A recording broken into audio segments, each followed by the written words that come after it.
मनटा आज कहीं भारी भारी लगुच। निशब्द राति कहीं जड़े गुमुरी गुमुरी कांदुची।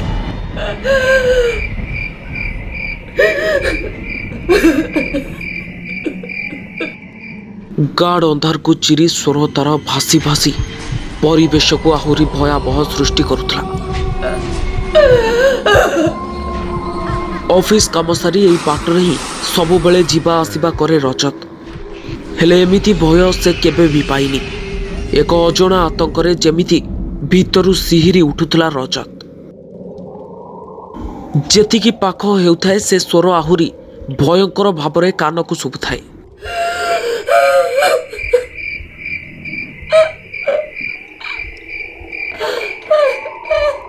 एथर से आहुरी सतर्क होइगला।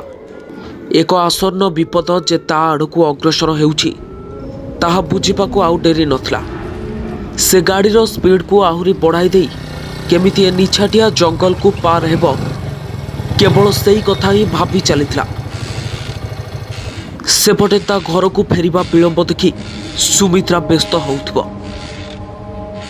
केते थर सुमित्रा बारण भी करछि जदि ऑफिस रो काम डेरी हुए ताल सेठी रही जीवो। आउ हां आगुआ खाली टिके जणई देबो जहा। किंतु रजत सुमित्रा कथा को मानेनी। से जेते राति हेउ पछके घर को लेउटे। ए कथा जोगु उभयंक मध्यरे छोट छोट खंड युद्ध मध्य हुए। मु तुमको केथर कहलानी एते राति हेले घर को आसीबनी बोली। मो कथा तुम कान रे पड़िले तो हबो। किंतु अल्प समय भितरे से सबुर समाधान भी हो जाए। हो जाओ फ्रेश हे के आसीबो। खाइबा बाड़ी दोछि खाइ नियो। काली पुणी सकाळे ऑफिस जिबार अछि। किंतु आज कहीं के जानी रजत को भारी छानिया छानिया लगुछि। से चाहिकी भी गाड़ी चलाइबारे तार मन लगाई पारुनी। सुवर्णपुर आउ शहर को संजोग करे एकमात्र गोटे सड़क। मझिरे पड़े एक बड़ जंगल। शाल पियाशाल शागुआन ठू आरंभ करी विभिन्न प्रकार दामी गछ सबू रास्तार उभय पार्श्वर मुंड टेकी छिड़ा होइथांती। एई नीति दिनिया जीवा आसिबा भितरे सेमान भी ताकू चिन्ही गलेनी। तथापि कहीं केजाणी ताकू सबू चिन्हा आज अचिन्हा लगुछि। तेणु गाड़ीर स्पीड बढ़ाई से केमिति घरे पहुंचबो से विषय रे घारी होउछि। ए भितरे जेते देवादेवी समस्त को भी से डाकी सारलेनी। हे प्रभु शिव सुम, हे मां काली, हे मां मंगला, मत बचाओ प्रभु, मत बचाओ। हेले से दिन मंदिर दुआर भी माड़ीनी। अथच आज तांको बिना से आउ कहा कथा भी भाभी पारुनी। अनाबना भावनार अंत घटाई गाड़ी आलुअरे किछि दूर रे आविष्कार कला 18 कि 19 वर्षर झीटी को। एते रातिरे झीटी को देखी से आश्चर्य हला। भाविला ए निश्चय क्यों डाहाणी कि प्रेत आत्मा तो निश्चय होइथिबो। आज आउ रक्षा नाही। मने पड़गला भूत पिशाच माने हनुमान को डरती। सेथिपाई से आउ काल विलंब न करी मने मने हनुमान चालीसा पढ़िबारे लागिला। जय हनुमान ज्ञान सागर, जय कपि सत्य लोक जाकर, राम दूत बल धामा, अंजन पुत्र पवन सुत नाम, महावीर से विक्रम बजरंगी, कुमति निवार सुमति के संगी, कंचन वरण विराज। किंतु आश्चर्यकर कथा किछि बाट आसिला परे से झियो ताकू हाथ हलई रहिबा पई कहतला। ठीक यही समय रे गाड़ी रखिबो कि नहीं द्वंद्व पड़गला रजत। किंतु झीटी भारी अनुमय विनय भावे कहला, भाई मते आग छक जाए टिके छाड़ी दियतु, भारी विपद रे पड़िछि। तार एई भली अनुरोध को से आउ प्रत्याख्यान न करि पारी कहला, हो हो ताले बस मु छाड़ी देबी। एई कथा पदकरे सते जेमिति झीटी जीवनाश पाईगला परी भाव विहुलित होई कही पकाइला, धन्यवाद भाई, आपणकर ए ऋण मु केबे भी सुझी परिबिनी।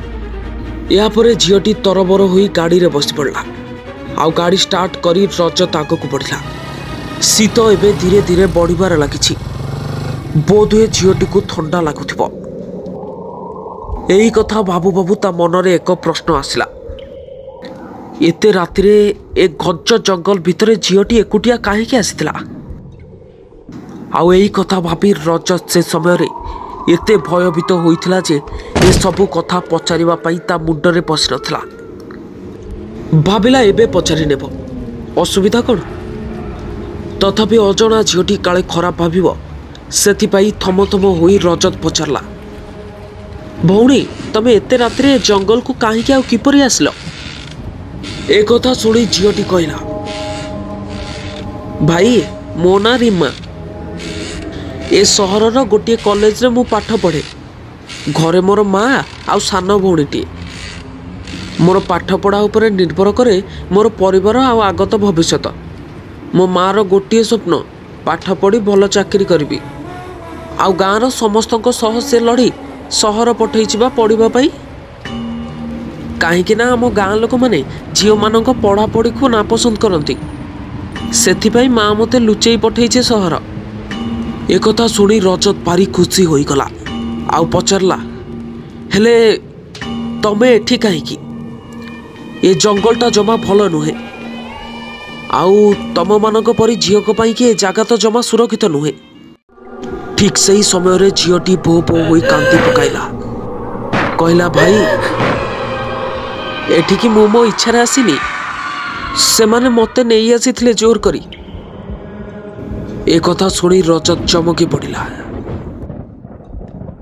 आउ पचारला कौन हला नहीं आसीथिले हेले से माने किए तमे से मानको जानो ना भाई से मानो समस्त को मु चिनेनी कि जानेनी हाँ हाँ जन को जाने से हेउची अबीर आमे दुहे दुहे को खूब भल पाऊ एका कॉलेज रे दुहे पाठ पढ़ू भारी बड़ घर रो पुओ से मु ताकू प्रेम करबा सपक्षरे नथिली किंतु धीरे धीरे तार व्यवहार मते भारी आपणर लागिला आ मु ता प्रेम रे पड़ी गली सेथिपई तार अन्य सांग माने भी आमको भारी घृणा करूछंती बोली ताठारु मु सुनिथिली किंतु आज कॉलेज रू फेरिबा बेले आमको कहीं उठे आनिले आ तापरे मोर किछि मन पड़ुनी ए कथा शुणी रजत भारी दुख प्रकाश कला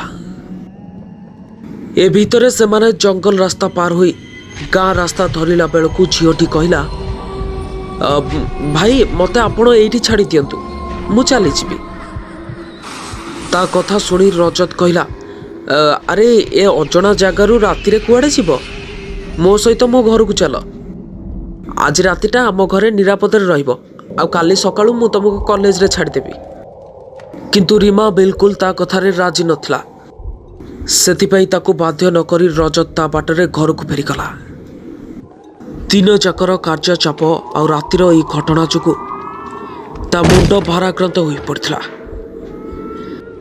सेतिपई पोशाक बदली गोड़ हाथ धोइला परे अखिया अपिया होई खटरे पड़ू पड़ू सोईगला रजत बोध हुए से रातिटा ता पाई बेस चैलेंजिंग थिला एक सुख निद्रार परिसमाप्ति परे सकाळू भारी फुर्ती लगुला ताको जल्दी जल्दी काम सारी एबे ऑफिस बाहर पड़िबो सबु काम सारी जलखिया खाई सुमित्रा ठारू विदाय नहीं से बाहरिला तार गंतव्य स्थल को किछि समय परे से पहुंची गला से जंगल रास्ता रे किछि बाट गला परे से देखिला ठीक सही जगह रे जेउटी काली से झीटी को लिफ्ट देइथला से जंगल रास्ताटा आज भारी लोकारण्य होई पड़छि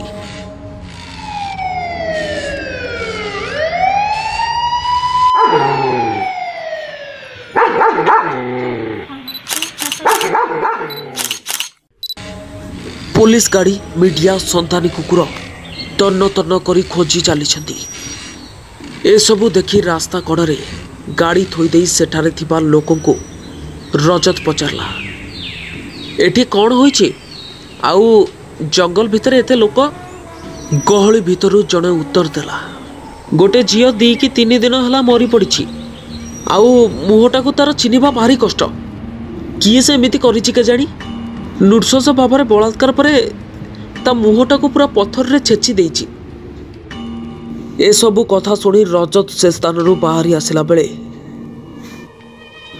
पुलिस गाड़ी पाखरे थिबा सबठारु अनित दूर रे देखिला एक कॉलेज आई कार्ड जेउथिरे बड़ बड़ अक्षर रे लेखा होइतला रीमा मुंड बयस 18 कॉलेज रो ना आउ से आई कार्ड रे फोटो देखी ता देह जेमिति भୟରେ सिहिरी उठिला। आउ से पूर्व दिन रातिरे जाको लिफ्ट देथिला से आई कार्ड रे पासपोर्ट साइज रे थिला से रीमार जी 2-3 दिन हेब मरी सारिची।